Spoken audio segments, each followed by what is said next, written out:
Neemuch city थाने से एक चौंकाने वाला मामला सामने आया है, जहां एक व्यक्ति ने पुलिस पर थाने में ही मारपीट करने का आरोप लगाया है। घायल का नाम है राजू, पिता बाबूलाल गायरी, उम्र 51 साल, निवासी सेमली चंद्रावत। परिजनों का आरोप है कि घायल राजू गांव में हुए नाली विवाद की शिकायत करने सिटी थाने पहुंचा था। यहां उसके साथ मारपीट की गई। राजू की बेटी हेमलता और बेटे भेरूलाल का कहना है कि गांव में उनका लंबे समय से विवाद चल रहा है। रवि, सुंदरलाल, उदयलाल और प्रभुलाल के परिवार से आज भी नाली को लेकर विवाद हुआ। जब राजू इसकी शिकायत लेकर थाने पहुंचा तो वहां राजीनामा करने का दबाव बनाया गया। परिजनों का आरोप है कि जब राजू ने समझौता से इनकार किया तो थाने के अंदर किसी ने पीछे से हमला कर दिया। इसके बाद पुलिस ने कोई सुनवाई नहीं की, बल्कि राजू को घायल अवस्था में जिला अस्पताल भिजवाया गया, जहां उसका इलाज जारी है।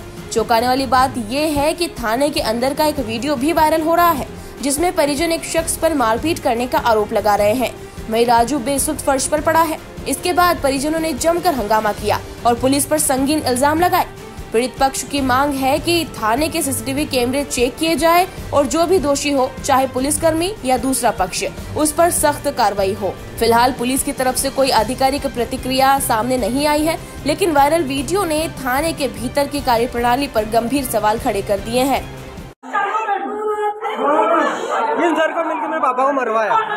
इन सर को मिले मेरे पापा। कहाँ से आप आए हैं, क्या कुछ मामला है? मैं सेमली चंद्रावत से आऊँ। मेरे नारी के वजह से मामला है और मेरे पापा को और हमको 100 नंबर पुलिस वाले पकड़ के ले गए थे और थाने में बिठाए और बोले कि दोनों पार्टी वाले आने चाहिए।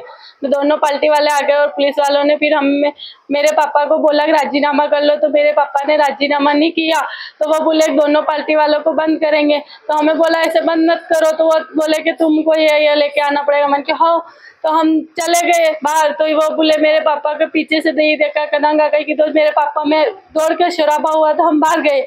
अंदर जाके देखा हमें, तो अंदर जाके देखा तो मेरे पापा बेहोश पड़े और हम हमारे पापा के पास गए तो पुलिस वालों ने मेरे भाई के बाल खींच दिया और मैं मेरे भाई को बचाने गई तो मेरे पे 2-3 देपाड़ी पुलिस वालों ने पाचे मोरा पे। कौन से पुलिस वालों ने, कौन से थाना है?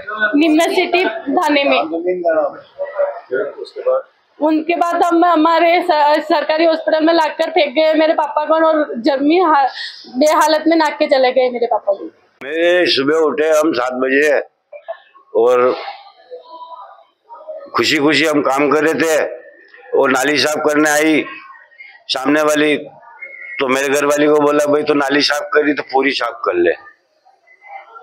ये इतनी बात हुई, इतने में प्रभुलाल आया, इधर से लट लेके, न इधर से उदयराम आया, न इधर से सुंदरलाल आया, न इधर से वो सुंदरलाल का लड़का रवि धनकर आया। फिर हमें गाड़ी बुलाई, फोन लगाया तो गाड़ी टाइम पे नहीं मिली। तो साहब को बोला आप एक काम करो थाने आ जाओ। मैंने कहा ठीक है भाई हम थाने आएंगे। तो 15 मिनट 20 मिनट बाद में हम निकलने की कोशिश की। इन लोगों को मालूम पड़ गई कि इनको 100 नंबर पे फोन लगा दिया है निकलने वाले। इधर भी लट लेके बैठ गए, इधर भी बैठ गए। अब जाए तो कहाँ जाए हम। फिर डबल फोन लगाया हम थाने पे।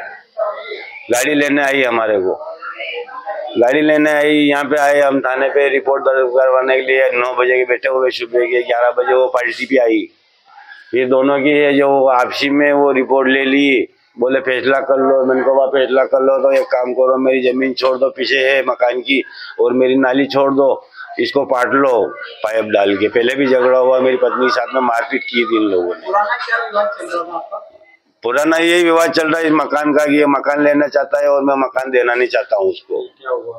तो उसके बाद में लड़ाई हुई, मेरी पत्नी के साथ मारपीट की इन लोगों ने। अब ये झगड़ा चलते ही आ रहा है, चलते ही आ रहा है। फिर खेत पे गए, मेरी मेड़ छीन ली। 1.5 साल से इसने खेत फाड़ता रहा। ये आज इसी प्रकार का होगा। ये सुबह पहले नाली साफ कर रहे थे हम। आप थाने में गए, वहाँ क्या हुआ? वहाँ किसने मारा? थाने में रिपोर्ट डाल दी। अब वो देख के बोले तुम आपसी कर लो। मैंने कहा साहब मैं आपसी नहीं कर सकता हूँ, मैं रिपोर्ट डालने आया हूँ। तो दोनों पार्टी को अंदर डाल दो। अंदर डाल दिया। अब ये सब निकले, मैं भी खड़ा खड़ा देख रहा हूँ। अब मेरे पीछे से क्या हुआ है मेरे को भी ठिकाना नहीं है। वहां से मैं गिर गया जो, उसके बाद में मेरे को मालूम नहीं। किसने मारा? क्या मारा है? अभी ये मेरे को मालूम नहीं पड़ रहा किसने मारा, क्या हुआ। बाकी ये इतनी जरूर मालूम है कि मेरे पीछे में चोट लगी है, वो इतना भी नहीं मालूम।